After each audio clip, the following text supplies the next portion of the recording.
नमस्कार दोस्तों, मेरा नाम रघुवीर सिंह एडवोकेट।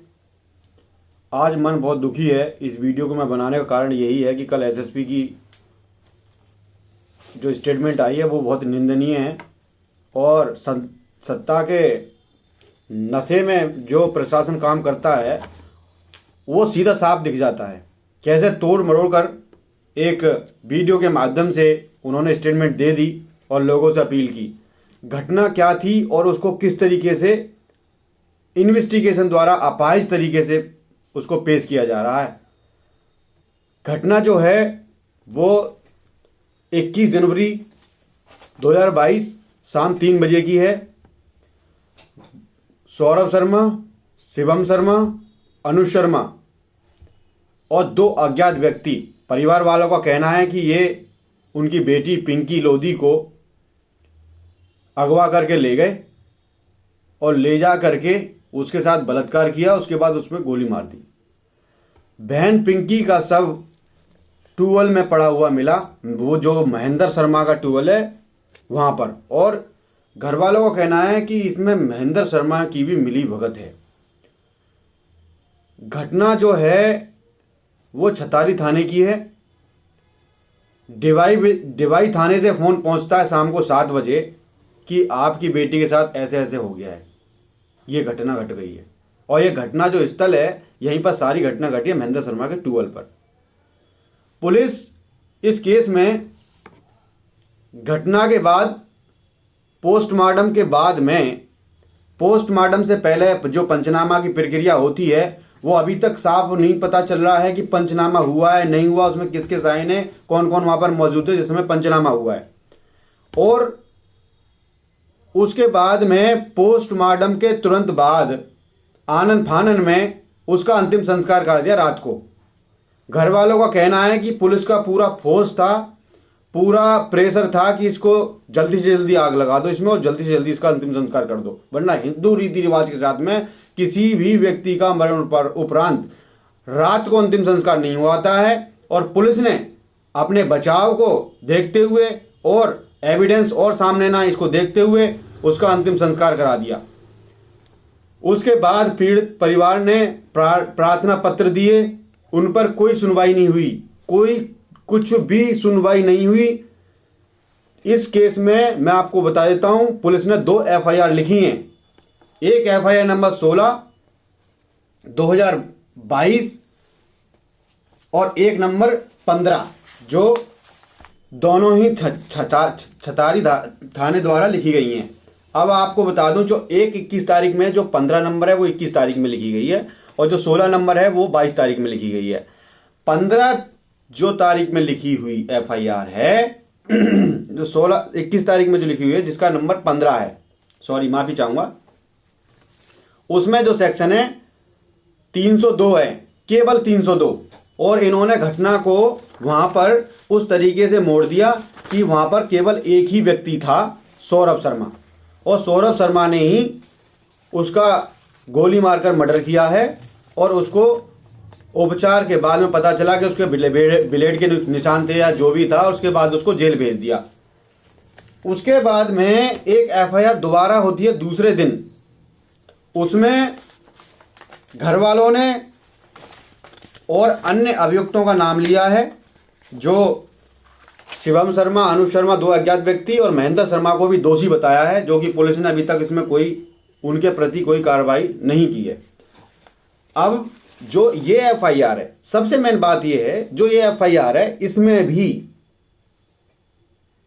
कहीं पर भी केवल आर्म एक्ट लगाए हुए हैं, 302 लगाई हुई है, इसके अलावा कोई सेक्शन नहीं लगाई हुई। मैं बता देता हूं इसमें क्या क्या सेक्शन लगने चाहिए थे।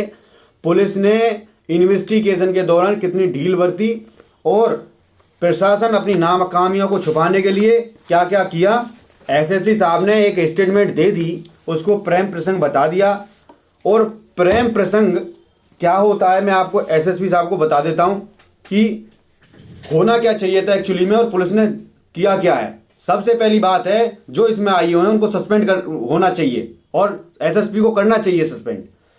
जब थाना छतारी ने रिपोर्ट मांगी किसी गांव के स्कूल से कि ये लड़की माइनर है या मेजर है, बालिग है नाबालिग है, तो उन्होंने ये 26 जनवरी की रिपोर्ट है जो उन्होंने प्रस्तावित करी है, प्रमाणित करी है कि ये जो लड़की की एज है वो 16 वर्ष है। उसकी जन्म तिथि जो है 1/1/2006 है, जिसका आधार कार्ड भी है और आधार कार्ड में भी यही दर्शाता है। मैं कहना चाहूँगा कि जब ये जो एसएसपी द्वारा दी गई स्टेटमेंट है उसमें प्रेम प्रसंग बताया जा रहा है, लड़की अपने आप मोटरसाइकिल पे गई है ये बताया जा रहा है। एसएसपी साहब ने एक पेज पर्चा लिख के उसको जैसा पुलिस ने बता दिया, उनके आईओ साहब ने वैसा उन्होंने प्रस्तुत कर दिया मीडिया पर। आप ये देखें, आप घटना स्थल पर गए नहीं, आपको पता नहीं है चीज़ों का, आईओ से आपकी बात डीपली तरीके से नहीं हुई है। लड़की को हर जगह 20 वर्ष का दिखाया जा रहा है, जबकि एक्चुअल उम्र उसकी 16 वर्ष है, 20 वर्ष नहीं है। जब आप स्कूल से प्रमाणित आपके पास आ गया तो आप क्या, जब आप स्टेटमेंट दे रहे थे तो आप उसको स्टेटमेंट में आपने संकलन करना था कि हाँ वो नाबालिग थी लड़की, आपने उसको कहीं पर नाबालिग नहीं दिखाया। किसी पुलिस ऑफिसर की, थाना डिवाई, छतारी और बुलंदशहर एसएसपी की, किसी की भी एक स्टेटमेंट नहीं है कि हाँ इस लड़की का अगवाई हुई थी और ये नाबालिग थी और नाबालिग लड़की का रेप के बाद में मर्डर किया गया है। मैं मानता हूं कि जांच का विषय है, लेकिन जो सेक्शन अभी भी लगने चाहिए वो मैं आपको बता देता हूं।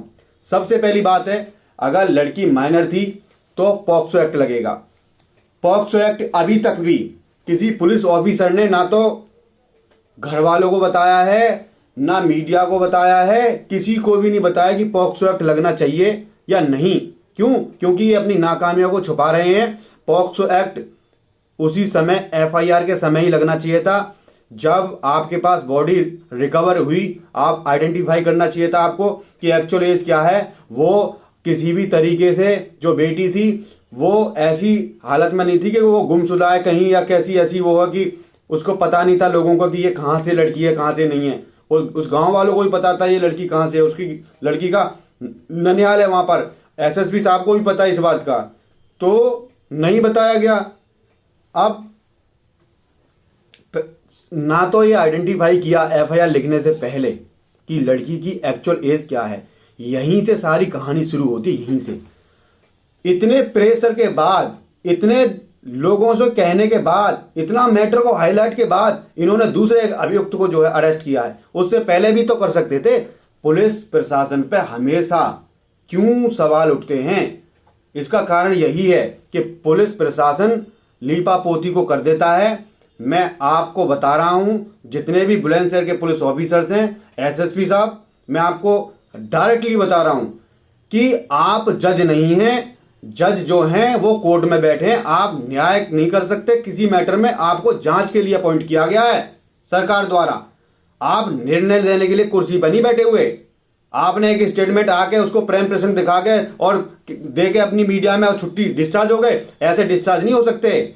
आपको हाईएस्ट तरीके से इसको जांच करनी पड़ेगी, पॉक्सो एक्ट इसमें लगाना पड़ेगा। आपने किडनैपिंग का नहीं लगाया है, माइनर लड़की थी, उसको अगवा करके ले गए। आज तक कहीं किसी की पुलिस ऑफिसर की स्टेटमेंट में नहीं है कि हाँ हम उसको जो है कन्वर्ट कर रहे हैं, किडनैपिंग में कन्वर्ट कर रहे हैं, विवरण में अपहरण में जो है इन्वेस्टिगेशन के बाद उसको ला रहे हैं। क्यों? क्या कारण है? आप निष्पक्ष तरीके से जांच करवाएं और जांच आधे से ज्यादा आप कह रहे हैं हो गई है और 2 लोगों को पकड़ गया है, बाकी लोगों का स्टेटमेंट देखें, बाकी लोगों का स्टेटस देखें, उनको जेल भेजें।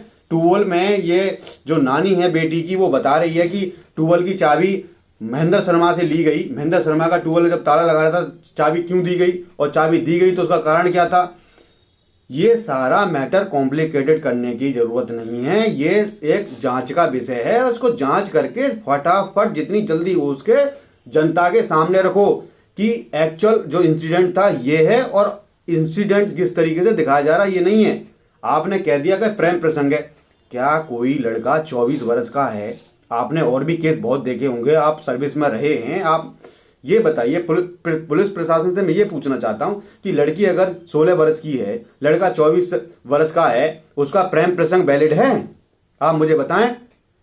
अरे लड़की माइनर थी, उसको लेके गया, आप कह रहे हो वहां जाके गोली मार दी। अगर उसको गोली मारनी होती तो वो वहीं पर गोली मार देता, कहीं ले जाके पास में गोली मार देता। वो 16 किलोमीटर ले जाके गोली मारेगा, वहां जाके गोली मारेगा उसको। ये सारा का सारा पुलिस नाकामयाब को अपनी को ना छुपाए। मेरी ये रिक्वेस्ट है एसएसपी साहब से, हाईएस्ट लेवल से इसकी इंक्वायरी करा के जिस तरीके से भी हो अन्य अभियुक्त को जेल भेजे, और इसमें पॉक्सो एक्ट लगाए, किडनैपिंग की सेक्शन लगाए, और जो भी आपराधिक धाराएं हैं उनको बढ़ोतरी करके इस मैटर में चार्जशीट जल्द से जल्द फाइल हो, जिससे मैटर का सॉल्यूशन हो सके और जनता को न्याय मिल सके और पीड़ित परिवार को आर्थिक सहायता मिल सके। जय हिंद, जय भारत।